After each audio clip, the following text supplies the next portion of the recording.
Hello there, Beard here.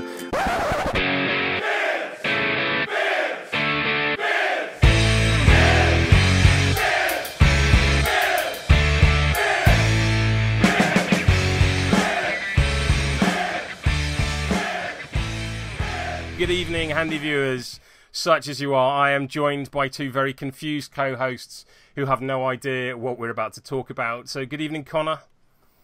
Hello? And good evening, Panzer. So we will begin this evening's dissection of the first of 4 brand new captains into the world of Guild Ball. We will be starting with veteran Captain Boar. Now, you'll have to excuse my colleagues as I am literally uploading these files to our mutual server as we speak. So there will be a degree of a card read for once, because this is brand new information, and I am quite surprised at the deathly silence that has come across the line. Even when you told us that we were doing this 5 minutes ago, I still did not expect third captains. Yeah, I kind of did. I think there were spoilers if you were listening at the SteamCon background seminars. Ooh. So I'm hoping there might be a seasoned harmony in here.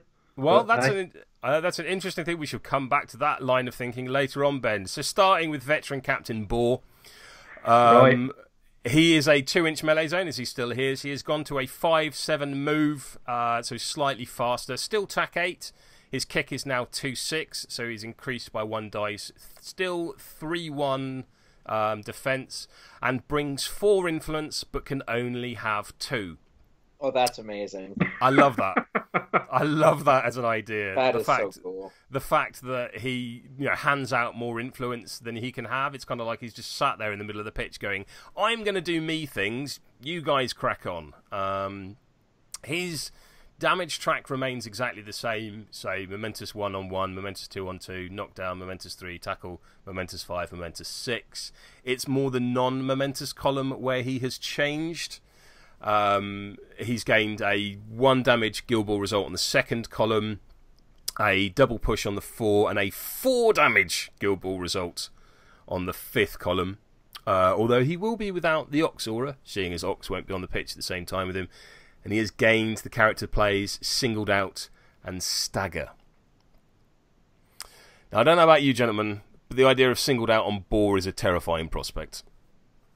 Yeah, who gets butchered singled out? Oof. And Stagger. His wounds have increased to a mighty 24. Sorry. And I think that's trying to justify. Trying, all right? I'm trying. Don't worry, I'll be editing this one heavily. He And has he's a 3-1? Dear Yeah, God. he has retained Berserk and Furious. But perhaps most interesting is his new 6-inch aura, Bloodlust. So once per turn, when another friendly model starts its activation within this aura, that model may spend 1 influence and gain Berserk for the rest of the turn. I don't know about you gents, but the concept of a Berserk Gutter, a Berserk Boiler, a Berserk Meat Hook, a Berserk Shank, a Berserk Briskets, like Berserk Strikers, that fills me with fear. Okay, now I want to see Lane. Yeah, I was just thinking that, actually. Well, you say he won't be in a team with Ox, but I'm already looking at this being like, yeah, Vet Ox is in this team. Oh, for sure. But every time. but for more the owner aura. Although I suppose no, with Veteran Ox that can still happen. Lastly, on his card, the legendary play Chop Chop, a 6-inch aura of all other friendly models gain Furious. Uh-huh. He is obscenely efficient. It's just, I love it because he's violent support. Like, yeah, he really is like right in the middle between Ox and Fillet. Yeah. But I love the fact he doesn't actually have to do anything to do the support. It's almost like a byproduct of the bloody carnage he's going to be meting out.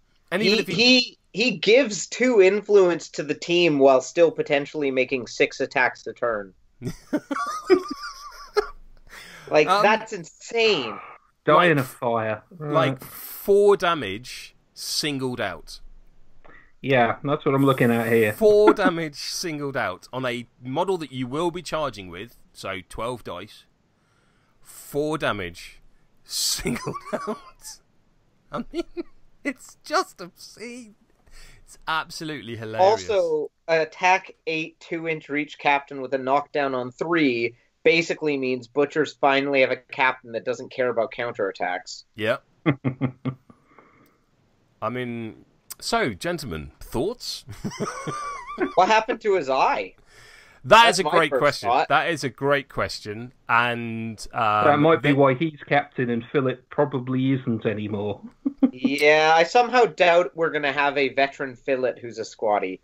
Well, veteran Philip might be Mortician's player. Yeah, fair point. You may remember, gentlemen, I disappeared on Tuesday to go and do a podcast with Sherwin. That particular podcast is based on all the storyline and the fluff behind all of these changes. So once you've finished listening to this episode, that one will also be available. Of course, you two will get that beforehand. I'll stick that in the folder this evening. No one asked me about that. I said I'm off to do a podcast with Sherwin. No one said anything. Oh, well. I just assumed, I assumed it was one of your Tales of Free City type stuff. No, I thought it was season 4 fluff feedback, but there we go. Next time, question everything. I still just can't get over the 4-2 influence. I love it. I absolutely love it. I've been waiting for them to do that with some. Yeah. And this evening, my God, he is efficient. That is also not the last time this evening we will look at an influence stat like that. Interesting. I don't know if we have the final artwork. But I mean, Boar certainly has an enormous glaive in his right hand, which I absolutely adore. He does have an eye patch. Well, rather, he has a steel plate bolted to his side of his head. I am reliably informed this is an injury inflicted by the Master Butcher. I don't know if you can see on the artwork we have, but he also has an enormous boar's head for a belt buckle. That's pretty sweet. Which is absolutely sweet. I love the idea of this. I love the idea of Boar just stepping up and going, "Will you two shut up? I'm doing things." Somebody's taken a leaf out of Rage's book, I think. Yeah, absolutely. I'm just fascinated by the competitive decision making that comes with having to drop a captain from your 12. See, this is something I don't know, and I'm very curious to see when the OPD launches, but I can still see... The OPD very strictly states currently you must have at least 1 to 2 captains and 1 to 2 mascots. So theoretically,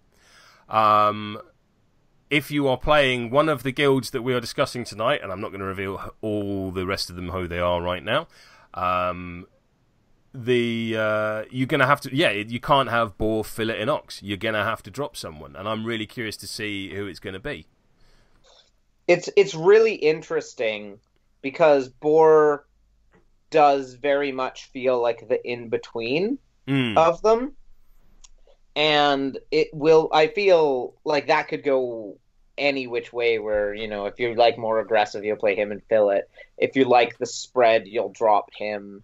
But my God, his output is potentially easier to deal with than Fillet's, and his buffing is not as good as Ox. But whereas Fillet is super influence hungry, and Ox is risky to put influence on sometimes because he's easy to threat and he's so liable for counters.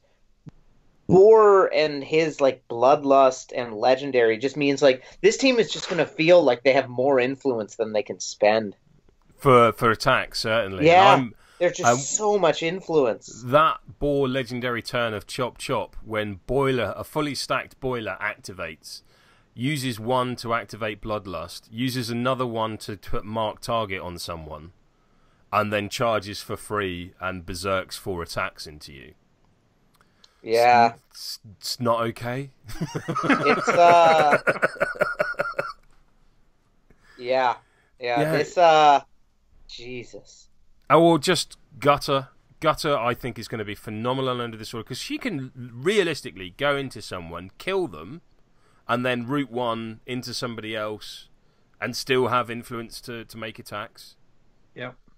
That's, oof. I think genuinely right now, I look at that legendary play and I think now, you think if, presumably they're going to want to activate that quite early on in the turn. So as soon as my opponent goes, okay, I activate Boar, and he puts up chop chop. For the rest of the turn, I am running away. Yeah. Although he does have the hammer issue a bit, where he's a offensive piece you want charging into the opponent, and his legendary is an aura. Yeah. Yeah, but unlike Hammer, the rest of this team is also going to want to get charging into but I think a lot of the time, I don't think you're against a decent opponent, you're ever going to have like 4 models taking advantage of it or anything. Like, you'll probably get him doing it and then 1 or 2 others. But even then, that's still like 4 free. Yeah, that's plenty enough. Yeah.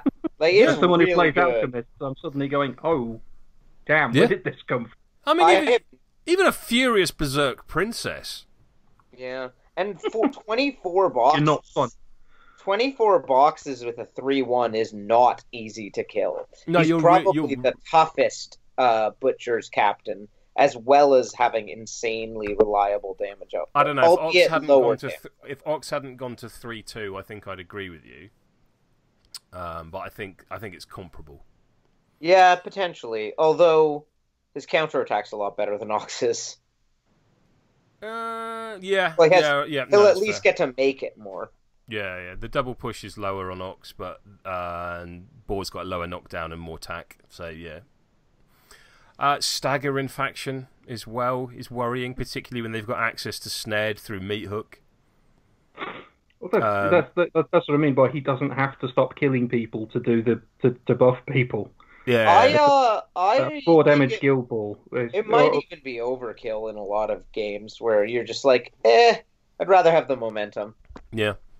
Because I just think they do so much damage reliably. I guess if you are going to go for the singled out stagger thing, Meat Hook seems like his friend because you can actually set up some scything blows. He's probably the best captain to set up scything blow for her. To use Meat Hook offensively, that's a really good shout because that's not something. Especially since he can give her Furious, so she can spend more than 3 influence. Yeah, absolutely. Anything we would like to cover on Veteran Boar before we move on? I am not looking forward to facing him, and I can think of several locals that are going to love him. Yeah, I'm enjoying this a great deal. I have to say, this was worth. You have no idea how many times I've nearly told you both all of this. Oh God, That's the reaction I wanted. So Ben, I will give you the honour of choosing where we go next. Would you like hunters or fish? Well, that's not even a contest because Rooney will be wetting himself for fish, so we're definitely going hunters. Yeah. Excellent. So let's have a look at Steeljaw. Not a veteran. So veteran, no, brand new character from the south, a hunter from the south regions of the world, off the map that we currently have for the Empire of the Free Cities. Again, have a listen to that podcast I've done with Sherwin to go deeper into the story behind Steeljaw. Hopefully now, gents, a card is appearing in front of you. So Steeljaw is a melee 1-inch zone captain, just like all the others. A 5/8 move, so still fast. Tack 5, a 3/6 kick, 4/1 armor, and a 4/6 influence. Her momentous column on her playbook is a push, a Guild Ball result, a momentous 2 damage, a momentous doctrine, and a momentous 3, which is very nice. And then on a non-momentous column, 1, a push dodge, and a tackle. So quite utilitarian, nice to see. She has 16 health, and she has 3 amazing character plays, all of which can be triggered from the momentous columns on her playbook on the second result, so very, very attainable. She has weak point, exactly the same -1 armor that Honor has. She has disarm, the exactly the same -2 tack buff that Ferrite introduced, and she has bait. So bait is a 6-inch pulse, in which that model may place 2 friendly trap markers within that pulse, and then choose 2 enemy models within that pulse, and they suffer a 1-inch push. Gentlemen, we have a hunter's captain entirely based around traps, and I adore it. On the Funny, because this entire podcast is a trap. On the reverse of a card, she has a new character trait, Bring Them Down, which gives all other friendly human models on the pitch big game traps. So every single model that you have in your team can put down traps, apart from Cena. Nastier is the trait Expert Trapper, which means whenever you trigger traps, you can do one additional thing: weak point or bleed. Which is kind of weird that she then has weak point. I don't feel like she's going to be taking it off the playbook very much. I don't know, it seems like a good thing to do on a counter. Yeah, that's fair, but you could just take bait on the counter. I think that's the ideal, although it is once per turn, thankfully. That's a fair point, I guess, since the once per turnness means you might occasionally take weak point. But yeah, using bait is sick. Lastly, she has a legendary play, perfect positioning, a 6-inch pulse, which you may immediately remove any number of friendly trap markers from the pitch, and then place up to 5 friendly trap markers within the pulse. I have these visions of a perfect pentagram being drawn around models. So, the thing that immediately strikes me is that she has no form of blessing. She is neither Sunfather or Moon Goddess, and this is a conversation that I had with Sherwin, and I can highly recommend you ever listen to that. These are my words, not his, but we appear to have an atheist hunter's captain. Nice. Pagan atheist. Okay. Yeah, exactly. So I don't know if you can see on the artwork, but she literally has a cloak of man traps trailing behind her, and is festooned with the skulls of what are frankly dinosaurs. I am hyped for this model, regardless of the rules. Just the sculpt is going to be so cool. The idea of a hunter's captain that has a degree of interaction with traps is just so good.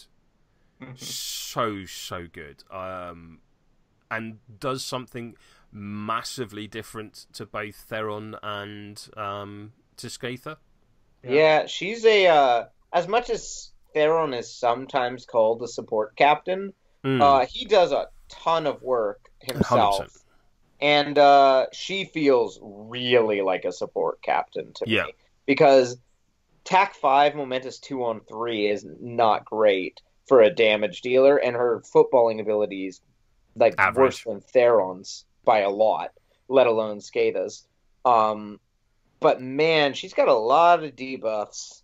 Yes. A lot of debuffs. And I think Cena is going to be her best friend, though, because I think basically the fact that she's a great setup piece in that she can put out snared and weak point quite easily, but she herself doesn't take that big advantage of it, although she can probably hit the Momentous 2 quite well after it.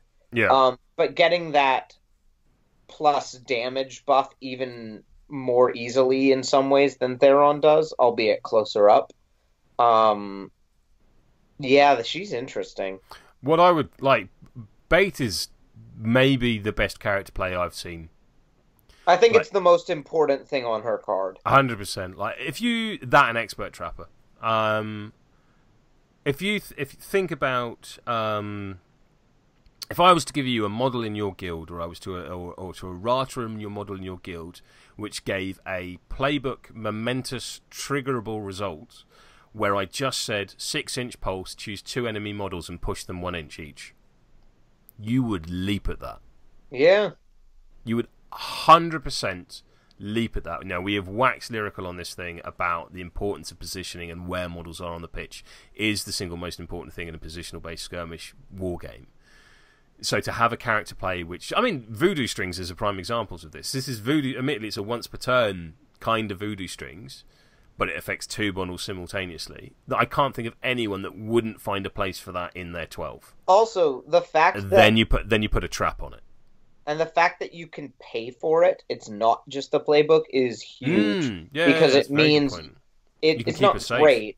It's just kind of like paying for quick time on Honor. It never feels good to do it. It hasn't got target on it. Yeah, exactly. So basically, much like quick time, it's not great if you get destroyed by a counterattack, but she can pretty much always get back in at least. It's like anybody relying on a 5-0 striker. Again, my alchemist suddenly spring to mind.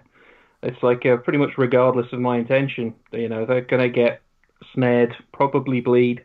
What amuses me greatly is blacksmiths thinking they've got 2 models in Sentinel, and suddenly those models are out of Sentinel, Losing So armor. they've lost that armor, and then And weak defense. pointed, they've lost another point of armor. Yeah, I think Steeljaw is going to be super hard to play well. Yes. Whereas I think Boar is going to be really powerful and really obviously powerful.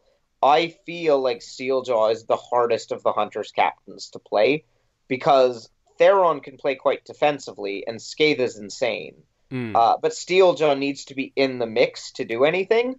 And 16 boxes 4-1 is pretty average. And the best kind of counter she has is that non-momentous push dodge on 2. And 1-inch reach. Yeah. So she's not great defensively, and she's not someone who really wants to hit and run either. The other thing I think is actually going to be really difficult is that big game traps are still limited. There's no rule that changes that on her card. No. So But her legendary allows careful you to cycle redundant traps. Yes, but it's definitely something you're going to have to be careful of. Like, a lot of the time, if you're playing like a standard Hunter's list at the moment, often you'll just walk up Minx turn 1 and just drop a trap just in case someone comes into you. And now I think a lot of the time you're just not going to be worth the risk of losing it. Yeah. So here's a question. Of the humans within the Hunters Guild that can make use of Bring Them Down, I'm curious to know your takes on them. So, in order, Egret suddenly gains trap use. Yes, that works for me, especially with the combination of Snapshot and Swift Strikes. So if you drop one of those, potentially snare the target on your way past, or am I getting my activation order confused? I think, does she have any pushes? She does on the 4th column. Yeah. Well, she might just benefit from everybody else being able to do it. The cards, because obviously Chaska's obviously one who already has it. Yep. So Egret, I feel, is it's nice. She can put a trap in a place. I'm going to go through them one by one, Connor, before you jump in. Okay. Egret can put a trap exactly where you want it, which is nice. Hearn is quite a nice, because he's got Momentous singled out on 1 and a push on 2 and all of his teleportation. I think Hearn is a nice place to have traps.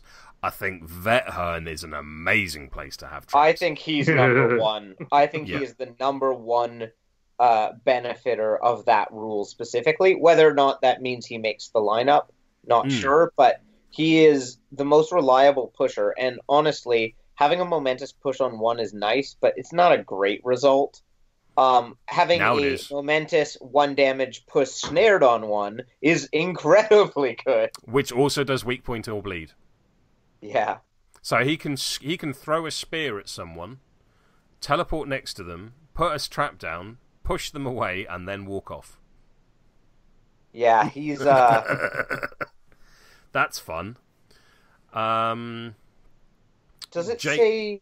Would this work on Minerva and Matagi? I always forget how those rules interact. It is friendly human models, and I will come to them in a bit. So Minx is not human. Everyone misses that. Wait, what? Yeah, I mean, I literally did a podcast explaining the fluff behind that last year, but never mind. But she can drop her own traps. Cena obviously can't. Ulfa's an interesting one. He doesn't have any pushes on his playbook, but with where they go and his sprint, he can theoretically put it wherever you want, which I quite like. Zerola, no pushes. So I think she's whilst it's if she's on the pitch, if you're using her, just having another node to pop traps out of is interesting. Matagi, I don't know. I don't think so. No.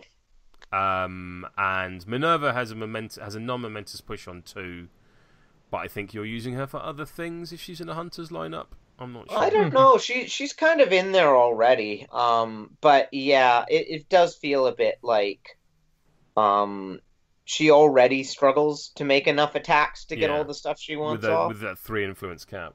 But that being said, I think I think she's going to be quite strong in that team, as they actually do kind of want more damage output and extra dice. Because on her own, I think the captain doesn't do a ton of damage. But if you get, I Spy, a Harrier, and then the debuffs on it, you can just start wrapping like The point of order, does Harrier increase trap damage? No, because it's a character play. Let me bring up the exact wording of it. Suffer +1 damage from character plays that cause damage or play but character results. So trap damage is effectively trait damage. So whilst it'll ignore Tough Hide, it doesn't benefit from anything else. I think Minerva, Vet Hearn, and Cena are the models that immediately jump out to me as looking at stuff that would be strong with her. And of course, it makes Chaska's boombox, the push aspect of it, more dangerous. Because whereas you were doing the push for the 1 damage snared before, now you're doing it for push damage, 1 damage snared, weak point or bleed. Yeah. And you can do you can do a real condition team now between Ygritte, Steeljaw, and Mitagi. I think the bleed is situationally good, but I think for the most part, weak point is the really powerful 100%. result. And I think 100%. I think if you are running her over Theron with Skatha, I think you're going to see her specifically to deal with high armor skews that footballing teams sometimes struggle with, like Masons. Especially with Snow now being able to hand out anatomical precision. Yeah. 2 armor isn't a thing. Yeah, okay, exactly. Cool. You're 3-2 between snared, weak points, and anatomical precision. You're now 2-0, and that's not a happy place. I would be worried Vat Cinder just murders her, but I guess she's going to be one that I think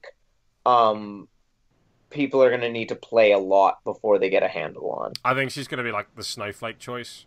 Yeah, whereas I think Boar might be maybe one of the easiest captains in the game to play. I think Boar might edge out Fillet, but I don't play butchers, so I don't know. See, I'd almost think, it's tough to say.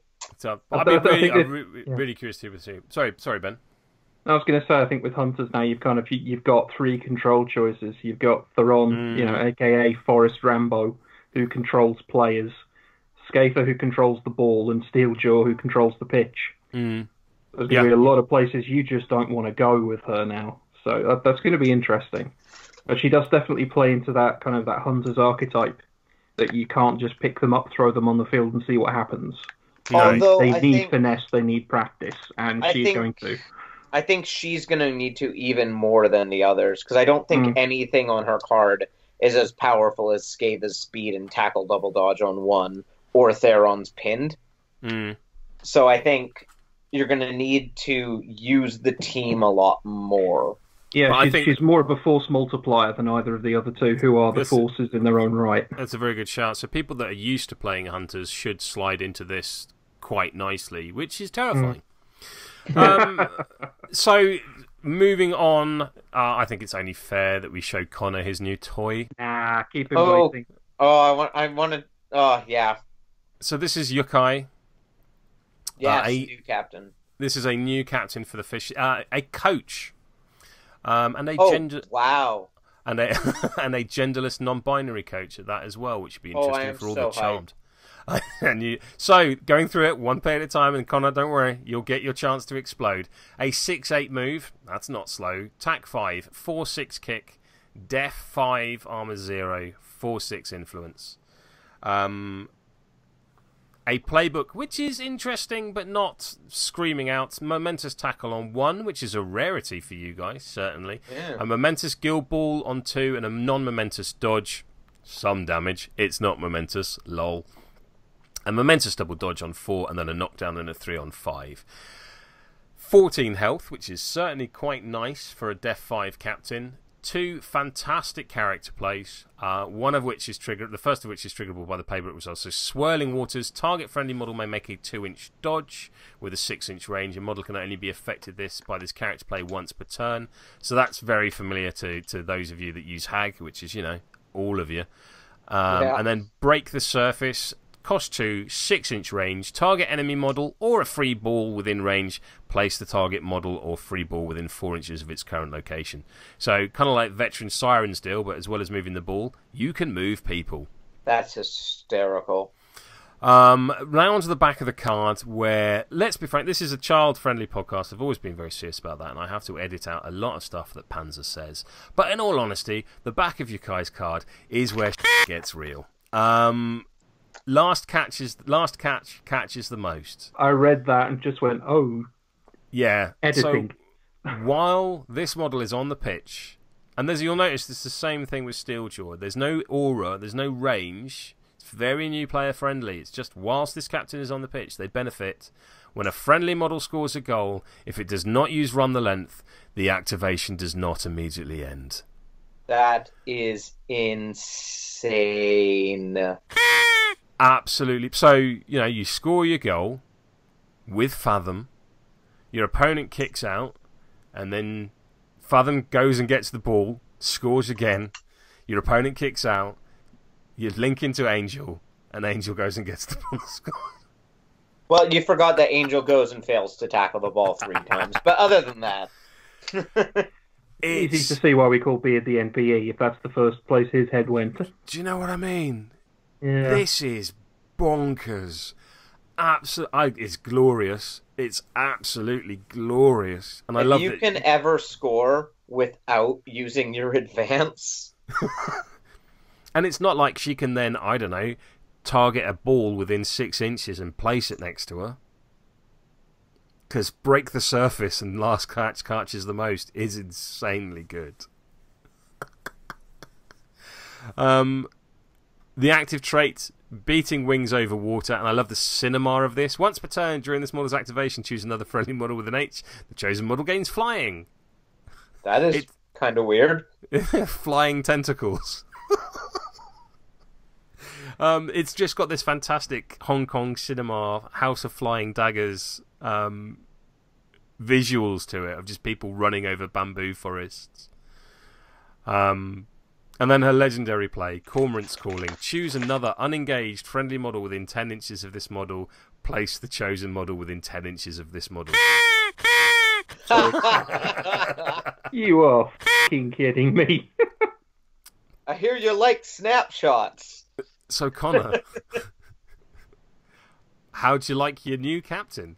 And who will they be replacing? This is a weird captain. I love her. Oh, no, sorry, I love them, because, sorry to read the card properly. I will never play Yokai. I can't.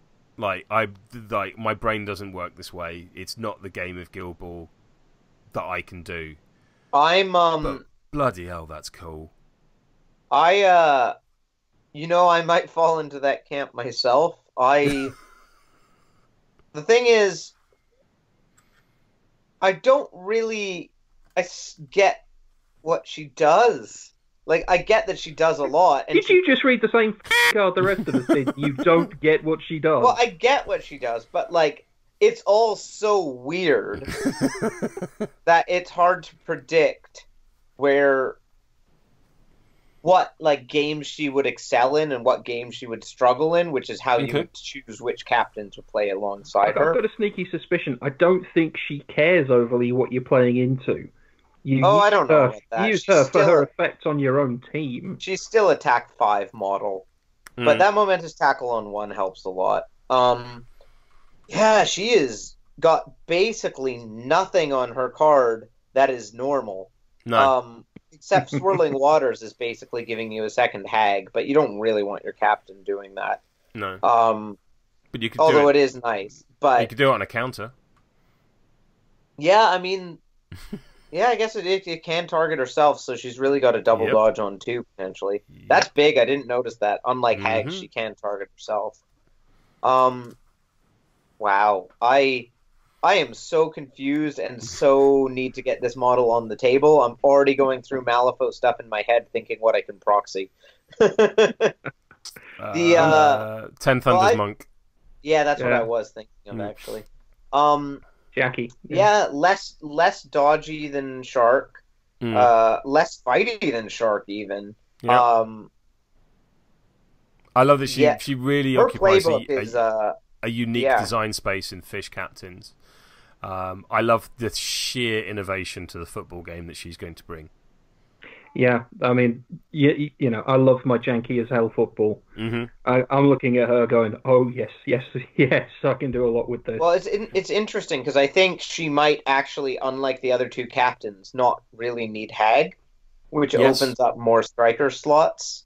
Yeah, that could be interesting if you've got a vulnerable target and she goes in and spends 4 influence for 4 momentous swirling waters. Yeah, just moves everything around. Yeah. That legendary is insane. Yes. I mean, imagine somehow you've got an activation advantage. That's an auto goal. So you know what comes to mind to me even more than that is one of the things Fish struggle with, especially Shark, is scoring a goal and then getting jailed. Yeah. So you can rip you don't someone have out. to fling them forward. You can have someone score a goal and then have her go last and just bring them back to safety. That's very true. I think potentially they can score the goal and extract themselves. Beating wings over water. So can you, if you have flying, can you charge over stuff? You ignore terrain. Yeah. So you can sprint over obstacles, barriers, forests. But you're not immune to things like parting blows. So you can't just skip over models. I think she is going to play so vastly different from any other captain. It's kind of hard to think like who you want to use with her. I feel like things like Horizon or Grayscales, who can split up their movements, take the most advantage of last cast. Yes. And I think if you're not taking advantage of that, it's probably better to play a different captain. So the Sikanas kind of fall out of favour here in terms of, and you're more looking at Grayscales and Fathom and Horizon. Yeah, that's my first thought, at least. That makes sense. But the thing is, nothing she does is very clear to me when exactly you'd want to use it. Break the Surface is interesting, but it is still a 2-cost character play that's got a target. Yeah. So it still has the same itch. It doesn't really solve any of the issues with like Iron by Burnish or defense 6 velocity and cover type stuff. I don't know. I'm sitting here looking at Break the Surface and Cormorant's Calling and going, you know what? This is how you get your takeout. We're going to shove you 4 inches over to near that board edge, and then we're going to teleport Jack to practically next to you, and you're getting jacked off, sunshine. Well, Knuckles. Yeah, Kraken was the one that I immediately thought of. I think she's potentially going to want Kraken in there just to do some damage and surf people off. Excellent. Yeah, she's an absolutely insane model. I love the imagery of it. I love that Numisai's seem to carry backpacks wherever they go. And they just have, like, Hag and her just have their entire world. Hag and them, sorry, have their entire world on their back. I love the model. Like, I can't wait to paint this thing. I hope the hat is that big. I will be disappointed. If the hat shrinks in any way, I'll be really disappointed, I'll be honest. And the sort of the muscles hanging off it and the buoys on their waist. But yeah, it is definitely got a young Hag vibe going, which is both in the aesthetic, but also just having swirling waters. And there is a whole. If there is again, have a listen to that podcast I've done with Sherwin, where he talks about Corsair's journey to Numisai to discover new blood for the Fisherman's Guild, about his wish to leaving a legacy and finding these fisher folk on the islands. That sort of, it's an art form for them of leaping across waves and sort of very, again, Hong Kong cinema style stuff. It was a very cool conversation, that. I think just for sheer concept, Yukai is one of my favourites, and I look forward to painting the model. I'll probably never use them because it's just not my game.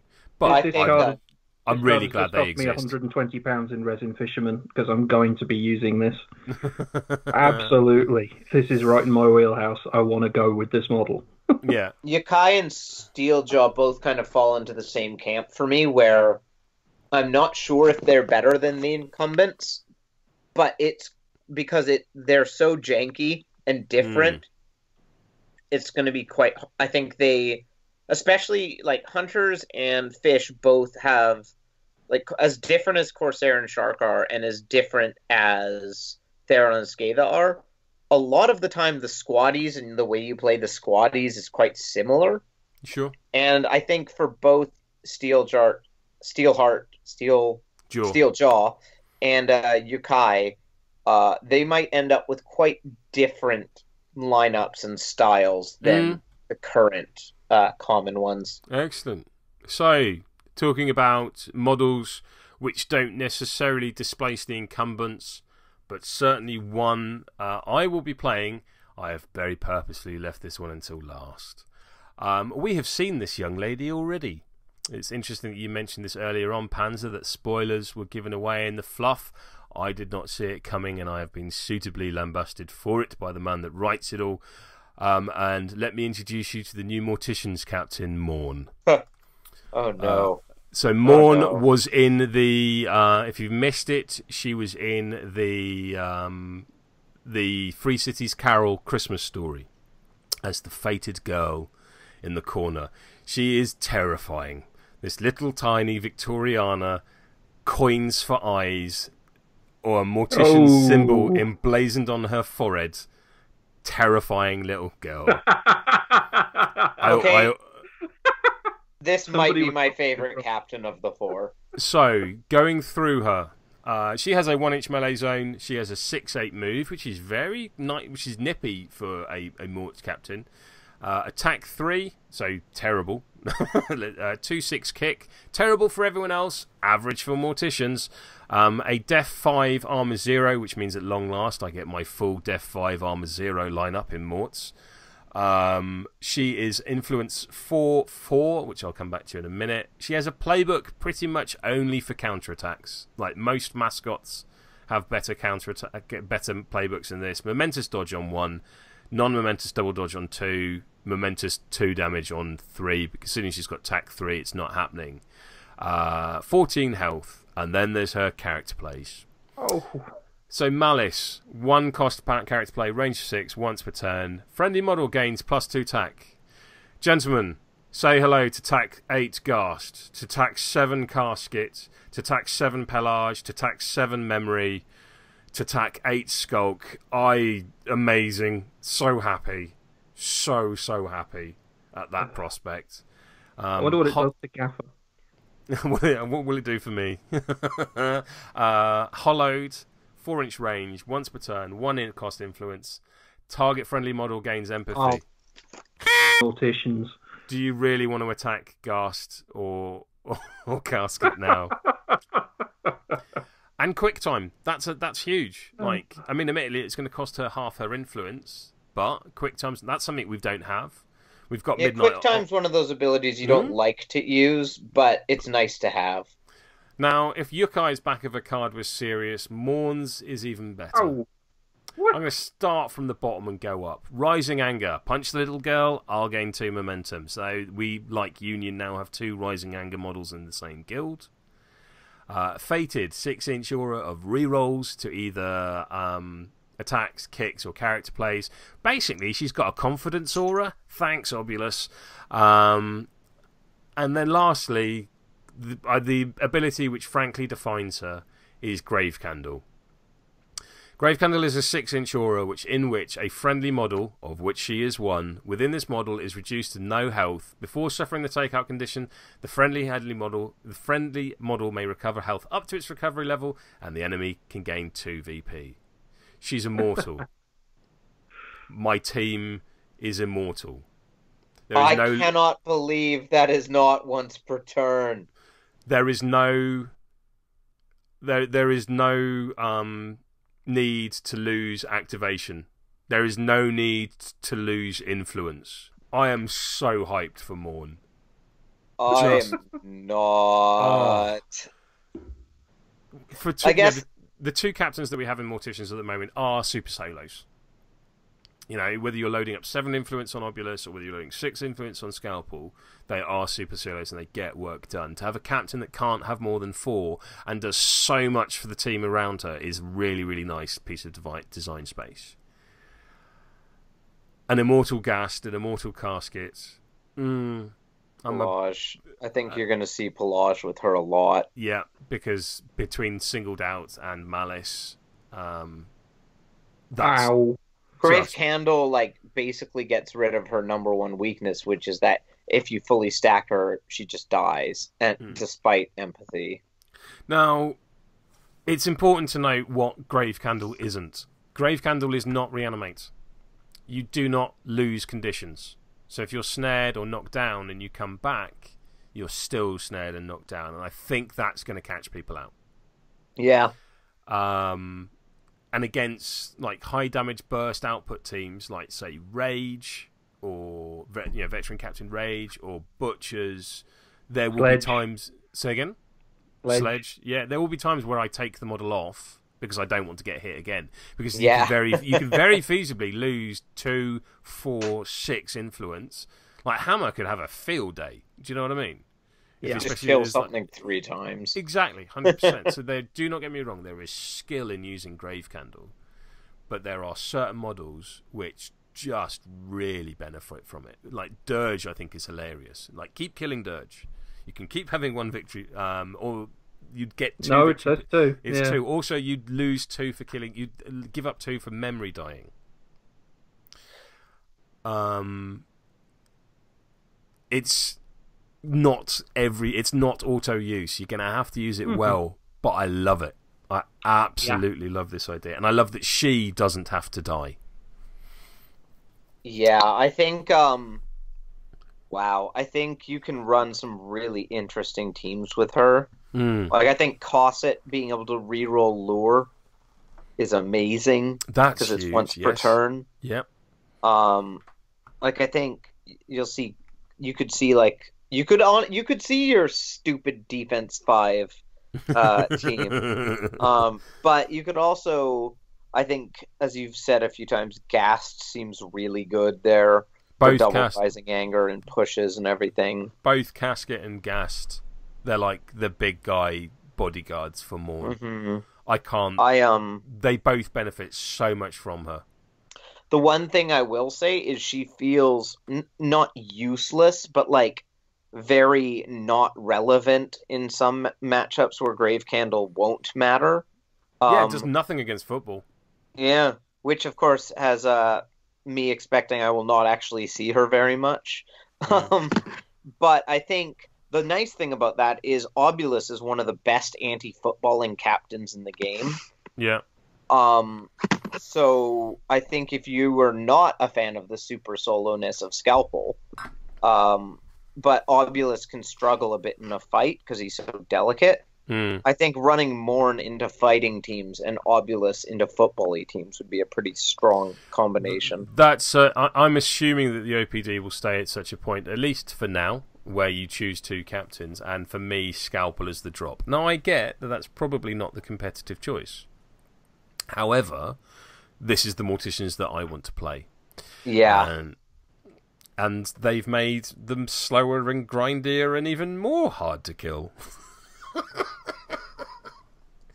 My brain went straight to Bonesaw's got the stack of influence on him to go and score a goal, so somebody kills him, only they don't. Yeah. And also, like, leaving models just outside the 6-inch aura and seeing people go, I've got to kill that model because they're not inside the aura. They won't come back. And you're just like, cool, that guy's over there now. And you can do some really nice bait and switches with this and sort of refused flanks. Yeah, go back, reread the Free Cities Carol story. She is in there and she is terrifying and I love her. The Mourn hype is very, very real. It's very interesting because I think 3 of these 4 captains are quite complicated and difficult to use correctly. And then Boar's just like the most beginner-friendly captain ever. Boar's great. Boar's absolutely fantastic. So yeah, now we've seen all 4. I want to say first 4, but I don't know. But I'm going to assume yes, but I don't know. There we go. I think I've successfully said that in such fashion as it should be. So, well fudged. Well, thank you very much. So, gentlemen, what do you think? Welcome to your 4 new captains. Surprise! Yeah, I'm playing fish now. Damn it! How did that happen? Yeah, it's quite funny. I think you're more hype on the fish captain than I am. Yeah? Yeah, because I enjoy football and interactive experiences, and you don't. So. Oh, I do enjoy football. No, it's the interactive experiences I think you missed. Also, I feel like she is far less interactive than almost any football-y captain, with being able to fling people 20 inches, potentially. And basically being able to snap back-to-back goals. I love the idea that... I am so intrigued to try her, though. I love the idea that fish now have one of the single greatest ball-killing abilities in the game. Yeah. Yeah, you kill it by scoring. No, just like, I'm going to move that model 20 inches from where it was over there. Yeah, if... Only you think of that. No, he's right, though. It is a weird feeling where I think, like, so much of her stuff would be broken powerful with a team that could reliably do damage. But in a team that can't, I think she's still going to struggle with ball retrieval against those teams that have really good ball killing. But man, she's just got a lot of weird tools. She's a toolbox and she's weird as hell. Yeah, I think... imagine opening a toolbox and like nothing in there was anything you'd ever seen before in your life. You know, like some sort of episode of Futurama or something, or Star Trek. That's kind of how I feel looking at Yukai. It's like, wow, these look really interesting. I have no idea what they do. I do like that we got 2 coach captains. Yep. That's kind of cool. And 2 coaches, 2 attacking midfielders. Yeah, this is going to be an interesting meta shakeup again, as if we haven't had enough of those in the month of March. I was already being indecisive of what to play, and I think I'd finally decided. I was like, all right, I'm going to go in on order post errata because why not?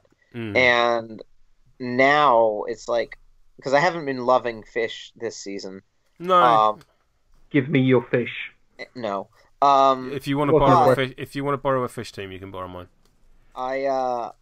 Now I'm going to have to at least get some games in with them because she looks interesting. But at the same time, I don't know if it has ever been tougher to decide what to play. No, 100%. And I am going to see so much Captain Boar locally, it's going to make me sick. 24 health. Ugh. I know. I'm very much looking forward to puppet mastering him away. Yeah. I'm very much looking forward to painting Yokai. I'm going to do the same wave effect that I did on Veteran Captain Salt underneath her feet, or their feet, I should say. I think I quite like the idea of that. It's just occurred to me. Steeljaw, I love. Steeljaw, I love it looks like World of Warcraft armor. It's hilarious. Steeljaw, I think, might be my favorite model, but probably the rules I'd be the least keen on playing. Just not my type of captain. I don't really like the control the scrum type. No, it's not your game. Captains. It's not your game. So does any of these, before we just sort of descend into a general chat, before I cut off the tape recorder, as I'm sure you gents want to do, is there any of these that you think displaces a captain from a 12 immediately? And I would... Boar is the only one that leaps out to me, particularly for Vengeance, because of course Roast won't be available. Yeah, I would say Boar is the one. Assuming Roast isn't available because Cooks aren't out until the week after Vengeance. I think you'll see Boar the most and Steeljaw the least. Because you think Hunters players will just have their way of doing things? Because I think Skatha and Theron are 2 of the top 5 or 6 captains in the game, so they're a lot harder and they complement each other extremely well. And both like mechanically and from a fluff perspective, which is really cool. Mourn, I think you will see the thing. Morticians and Fish are interesting because I think at top end play, you mostly see Scalpel and Corsair. And I think you could see Mourn and Mourn and Yokai coming in for those less played captains potentially, but I'm not sure you will because they're so weird and complicated that people might not want to throw them in right away. Whereas I think you're going to see a ton of Boar at Vengeance if he's out. Yeah, I can see that. I think Boar will be this year's pride, if that makes sense, in terms of the model that people get there the day beforehand. Yeah. To furiously paint. Yeah, exactly. Oh man, he looks so fun. It is interesting that the two captains I'll be picking up of the four are the two I'm least sure of, which are Steeljaw and Yukai. Because I think Boar's amazing, and I think Mourn looks just unbelievably cool to play. Whereas Steeljaw and Yukai are just kind of they basically are coming into captains that are very strong and their strengths are very obvious, whereas both of them, I think, are very board state dependent. Okay. And it's always hard to judge things that are dependent on the board state. So here's a question for you, gents. Looking at the 4 new captains that we have, how do you believe they contribute to victory points? So if we look, I'm going to look straight at Mourn because that one immediately does stuff for me. Scalpel and Obulus get me victory points because of just how much influence I can put on them, whether that's goals or whether that's takeouts. Both Scalpel and Obulus do both of those things for me. Mourn, I'm curious about because she's not going to score VP. She's not going to score goals, really. She's only got a very, very linear 14-inch threat on goal. She's not going to get takeouts unless someone else has already put the work in. So Casket seems vital in terms of VP acceleration. Cosset seems vital in terms of being able to maneuver my opponents. So immediately sort of Casket, Gast, Cosset. I think that has to be a core for I'm not actually sure I'd run Casket with her, weirdly enough. I think you need the VP acceleration. I don't think you do. I think normally in Morticians you do. But I think her team's damage output is a lot higher. That +2 tack on Pelage or Cosset is probably enough to accelerate the VP. And I also think, as well for the tooled up. Yeah, and I also think the fact that you can't blank influence on her team, other than by killing her, means you can run those delicate models a lot easier. Yeah. Yeah. Wait, it does work even if she dies, doesn't it? No, she doesn't die. Yeah, that's what I'm just realizing. Yeah. I was thinking you'd remove her, but no, because she could just use her own aura. Yeah, it's friendly model, not friendly other model. But what I will say is, I think she's going to have 1 to 2 influence a turn typically, and then Cosset takes her too, which means you can quite easily fully stack Gast and Pelage.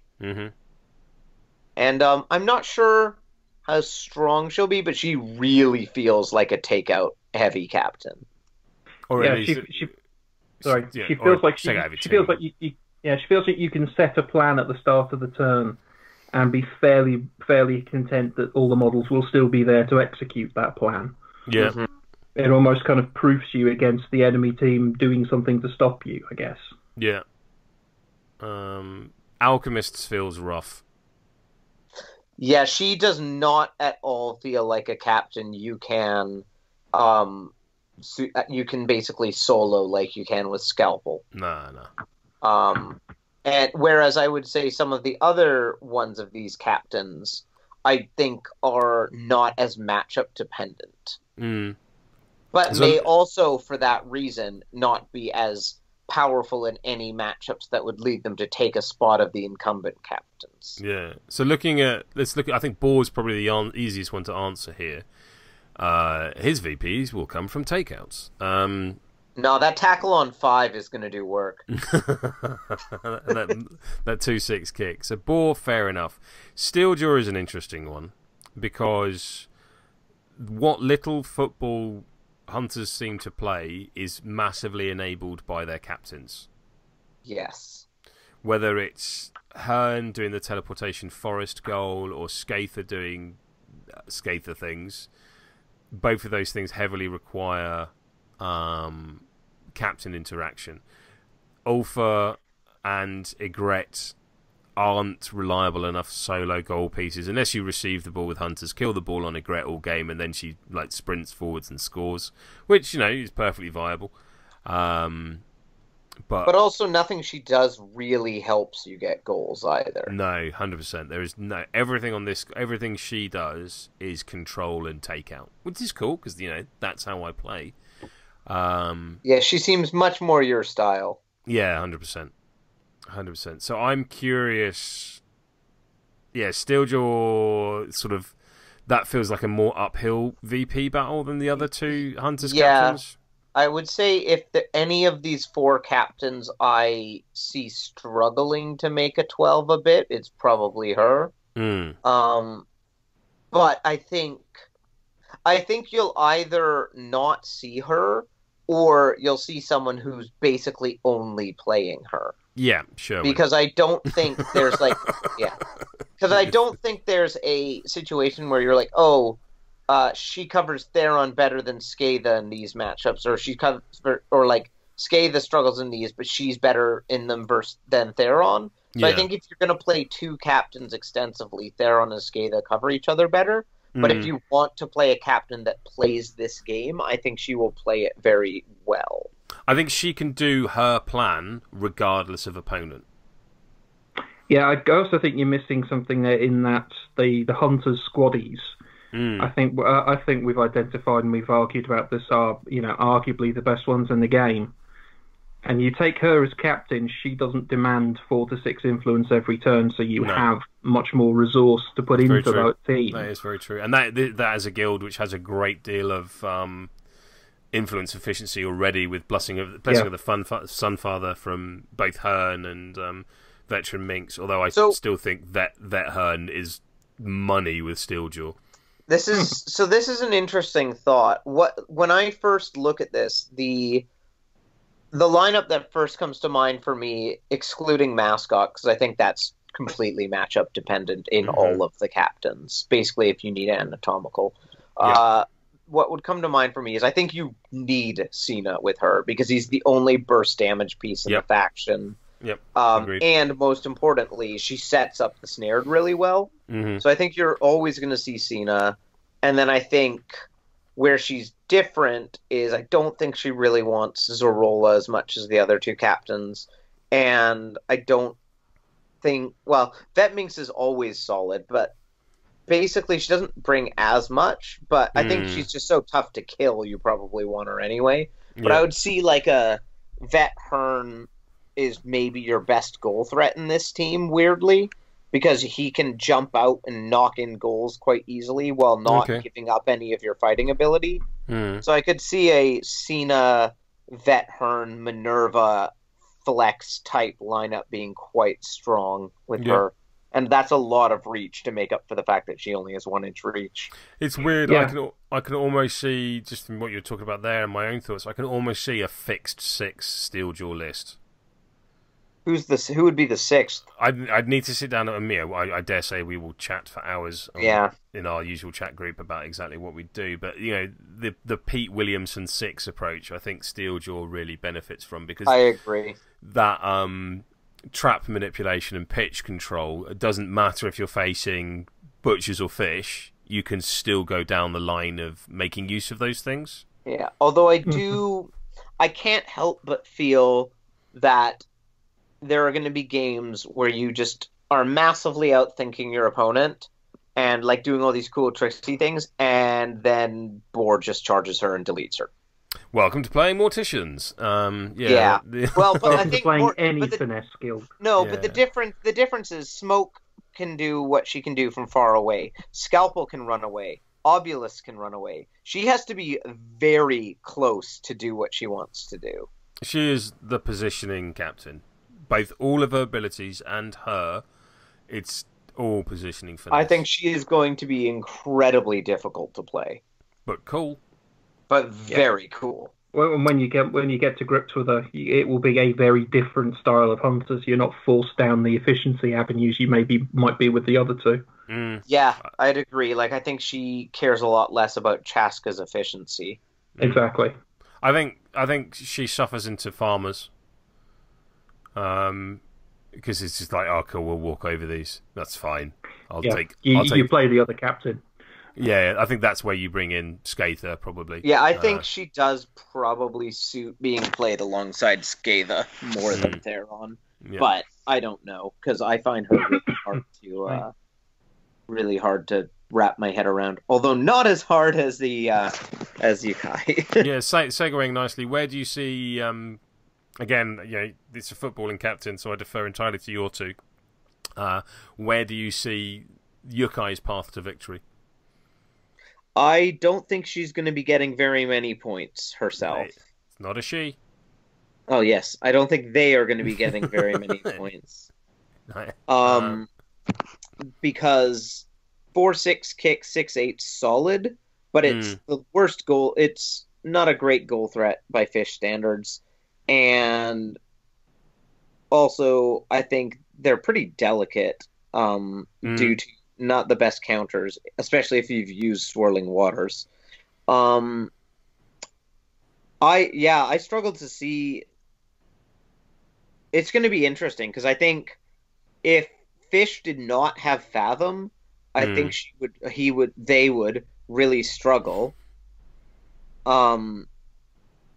Just because the fishermen prior to that didn't have any elite, reliable goal scoring models from a huge range without Shark or Corsair without covering the ball. But what Yokai allows you to do is basically lock goals in from incredibly far away or weird angles. Being able to put flight on something so it can score from weird angles, charge over things. I think a lot of it's going to come down to how much use can you get out of last cast catches the most. Yeah. Because that is the thing. It sounds and looks amazing, but when you actually think about it, how many times do you get a goal that doesn't take all your influence and that you could have done something after without running the length? I suppose the immediate use for it is healing. Yeah, that's a fair point. It's probably quite useful just for that. Yeah, just like I've taken a bunch of damage, I've got my goal, I've got a point of momentum, I'll heal to make when the inevitable retribution of the striker being killed cost 1 to 2 influence more. You know what I wonder? That's not shabby. I do wonder if this is the one captain in the 2 guilds where I run Angel. Okay. Because if you can set up a 10-inch snapshot turret or an 8-inch at the start of the turn, and just keep passing to Angel to hammer in goals. Yeah, and then basically and then you can still finish your activation after she hammers in a goal. So if you're going, say you've got someone with the ball and it's your second activation of the turn, and Grayscales went in and got momentum the first activation, then you can activate, let's say she has the ball, and they just kick the ball to Angel, Angel hits a snapshot, and you've still got the rest of your activation to go chase that ball. I think that's the best case scenario. Okay. The other one, of course, is it makes the Fathom and Angel combo a lot stronger, because if Fathom can get the ball to Angel for a snapshot while just, say, using her heroic and acrobatic, and then still having the influence left to chase the ball, could potentially be really strong. But I think Yukai is the captain I have the hardest time mentally picturing how the game plays out. Okay. Yeah, I like that. Kind of one of the things I used to love, messing about in Malifaux's kind of chaos theory crews. Yes. Where my opponent cannot predict what's going to happen next. And I look at this model and I go, they have no idea what I'm up to. Yeah, you can disguise so much. I mean, they are an amazing striker accelerant, as Gunnar has pointed out. They're not going to get. I don't think they get points themselves. No. But I do think as a result of them being on the pitch, everybody else becomes that little bit more dangerous. 100%. And I love that. And you make your comment about Malifaux actually reminds me of something I always say when comparing Malifaux and Guild Ball, which is that it's quite hard. It's a lot less fun to play Guild Ball against really new players that you aren't teaching, but that you're just much better than. Whereas Malifaux, it was quite easy to just build strategies and schemes that were difficult enough to challenge yourself. Yeah. Whereas if I'm playing Fish, if I play Shark or Corsair, it's really hard not to just oppress the person I'm against. Oh, you love how you say that like that's not what you're trying to do. You do that anyway. I know, but the point is, it's too easy. It's not fun if it's too easy. And one of the issues, especially in Fish, is not having a captain that can do really weird, complicated stuff that you can kind of just stress test in games. That even if the opponent's not as strong as you, you can just stress test. I wonder if I do this. Whereas Corsair and Shark, their strengths are so obvious and powerful. Whereas Yukai, I think, is someone you just can play games against whoever and just be like, I wonder if this could work. And I think that's quite cool, but also makes them a really hard captain to actually guess where they end up in the metagame. Should I tell you my biggest fear for Yokai? Where? What? Timmy plays them. Yeah. This is just this is the timmiest Timmy captain that ever timmied. Oh, he hates Fish so much. Let's see what happens. Oh, man, that's a good point. Possibly some kind of internal combustion. Yeah. Excellent. And I think at that point, folks, we will leave it here. So I shall leave you and my colleagues with these 4 brand new captains that have come straight out of left field. We have no other information if these are the only captains. I have my personal opinions on that, but we shall just have to wait and see. Conor, Panzer, thank you very much for joining me this evening. And again, apologies for the deception that led us here, but hopefully you can see why. On reflection, thank you. Excellent. And as ever, handy viewers such as you are, I need a better outro. Oh my god. Becky, look at his beard. It's just so... beard. Obey the beard!